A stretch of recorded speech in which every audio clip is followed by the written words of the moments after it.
La Côte d'Ivoire a des atouts. Ce sont une agriculture performante, un pôle de croissance régionale, 2 ports, l'un à Abidjan, l'autre à San Pedro, une population active relativement bien formée, l'un des secteurs manufacturiers le plus important et le plus diversifié de la sous-région. Comment procéder à la réalisation d'une transformation économique de la Côte d'Ivoire et impulser une émergence d'ici à 2020? La Banque mondiale y a réfléchi et identifié des pistes de solutions.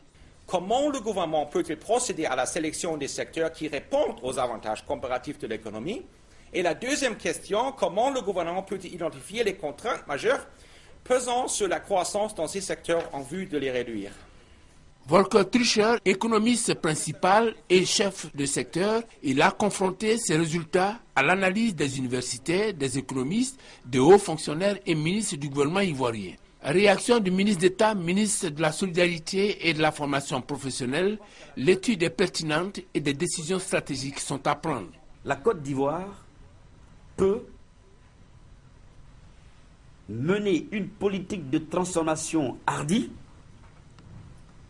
par le secteur privé pour les marchés de la sous-région. Quand je prends par exemple la noix de cajou, c'est vrai qu'en Côte d'Ivoire on ne mange pas suffisamment de noix de cajou.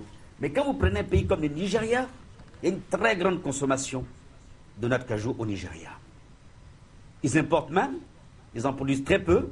Et aujourd'hui, je pense que la Côte d'Ivoire peut être totalement compétitive dans ce secteur-là et avoir donc quand même marché, refuge, un pays comme le Nigeria. 48 heures sont nécessaires pour trouver le meilleur ancrage de cette étude pour la restructuration de l'économie ivoirienne.